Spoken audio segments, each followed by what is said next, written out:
Hi guys, in today's video I'm showing you how can you create sketches with the help of Leonardo. The process will be quite simple and easy. You can see we are at the homepage of Leonardo, and here you will see a lot of different options like image generation, real-time canvas, canvas editor, motion, and on the last, real-time generation.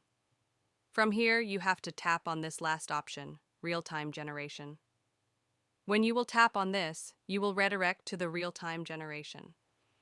And here you will see the option type prompt. Here you have to write about your sketches, like what kind of sketch you want to create. I'll want to create a sketch of a boy.